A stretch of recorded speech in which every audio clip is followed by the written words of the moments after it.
Big boss Malayalam season 6 ആരംഭിക്കാൻ ഏതാനും ദിവസങ്ങൾ മാത്രമാണ് ഇനി ബാക്കിയുള്ളത്. ബിഗ് ബോസിന്റെ പുറത്തു വരുന്ന പ്രമോകളിൽ ഒന്നിൽ ഏതാനും ദിവസങ്ങൾക്ക് മുൻപ് ലാലേട്ടൻ 2 കോമണർ മത്സരാർത്ഥികളെ പരിചയപ്പെടുത്തിയിരുന്നു. ഒന്ന് റസ്മിൻ ഭായിയെയും മറ്റൊന്ന് നിഷാന എൻ എന്ന മത്സരാർത്ഥിയെയും. ഈ മത്സരാർത്ഥികളിൽ ആരാണ് റസ്മിൻ ഭായി?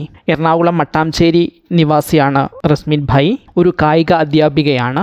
ഒരു ഫിസിക്കൽ എഡ്യൂക്കേഷൻ ടീച്ചറായിരിക്കുന്നതിനോടൊപ്പം റൈഡിംഗ് ഇഷ്ടപ്പെടുന്ന ഒരു വ്യക്തി കൂടിയാണ് റസ്മിൻ ഭായി. റസ്മിൻ്റെ റൈഡിംഗ് വീഡിയോകളും ഇതിനിടയ്ക്ക് ശ്രദ്ധിക്കപ്പെട്ടിട്ടുണ്ട്. സോഷ്യൽ മീഡിയയിൽ ഏകദേശം 4500-ലേറെ ഫോളോവേഴ്സുള്ള ഒരു ഇൻസ്റ്റാഗ്രാം അക്കൗണ്ട് റസ്മിൻ ഭായിക്കുണ്ട്. ഇതുകൂടാതെ ബങ്ക് മേറ്റ്സ് എന്ന പേരിൽ യൂട്യൂബിൽ ഒരു യൂട്യൂബ് ചാനലും റസ്മിൻ്റേതായുണ്ട്. ഇതിൽ ഏകദേശം 88ഓളം വീഡിയോകൾ പങ്കുവച്ചിട്ടുണ്ട്. നിലവിൽ 5400-ലധികം സബ്സ്ക്രൈബേഴ്സും ചാനലിലുണ്ട്. ഉപ്പ, ഉമ്മ, ചേച്ചി, അനുജൻ എന്നിവർ ചേർന്നതാണ് കുടുംബം. ഒരു ഹോട്ടലിലെ ജോലിക്കാരനായിരുന്നു അച്ഛൻ. പിന്നീട് ആ ജോലി ഉപേക്ഷിക്കുകയും മറ്റു ചില ജോലികളിലേക്ക് പ്രവേശിക്കുകയും ചെയ്തു. സഹോദരനും ജോലി ചെയ്യുകയാണ്. ഒരു ഫിസിക്കൽ എഡ്യൂക്കേഷൻ ടീച്ചർ എന്ന നിലയിൽ തൻ്റെ ഏറ്റവും മികച്ച പ്രകടനം കാഴ്ചവെക്കുന്നു. അതോടൊപ്പം തന്നെ റൈഡർ എന്ന നിലയിലുള്ള തൻ്റെ ആഗ്രഹങ്ങൾ വളരെ മനോഹരമായി നിറവേറ്റാൻ കഴിയുന്നുമുണ്ട് റസ്മിന്. ഇതിനോടകം തന്നെ ചില TV ഷോകളുടെ ഉടൻപണം ഉൾപ്പെടെയുള്ള ഷോകളുടെ ഭാഗമാകാനും റസ്മിൻ ഭായിക്ക് കഴിഞ്ഞു. ഫിസിക്കൽ എഡ്യൂക്കേഷനിൽ കൃത്യമായ പരിശീലനം നേടിവരുന്ന ഒരു അധ്യാപകനെ ഒരു പഞ്ച്വാലിറ്റി കീപ്പ് ചെയ്യുന്നതിനോ അല്ലെങ്കിൽ കുട്ടികളുടെ ക്രമസമാധാനം പാലിക്കുന്നതിനോ മാത്രമായി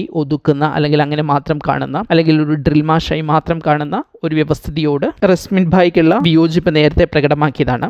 അതുപോലെ തന്നെ റസ്മിൻ ഭായി ബിഗ് ബോസിലേക്ക് എത്തുമ്പോൾ നിലവിൽ സെന്റ് തെരേസാസിലെ ഫിസിക്കൽ എഡ്യൂക്കേഷൻ ടീച്ചറാണ് എന്നാണ് വിവരം. റസ്മിൻ ഭായി എല്ലാ ആക്ടിവിറ്റികളിലൂടെയും സോഷ്യൽ മീഡിയ അക്കൗണ്ടുകളിലൂടെയും തുറന്നു പറയുന്ന ഒരു കാര്യം ഇതാണ്: ഞങ്ങൾക്കുമുണ്ട് ഡ്രീംസ്, ഞങ്ങൾക്കുമുണ്ട് ആഗ്രഹങ്ങൾ, ഒരുപാട് കാര്യങ്ങൾ ഞങ്ങൾക്കും ചെയ്യാനുണ്ട് എന്ന് പറഞ്ഞുകൊണ്ട് തന്നെയാണ് റസ്മിൻ ബിഗ് ബോസിലേക്ക് എത്തുക.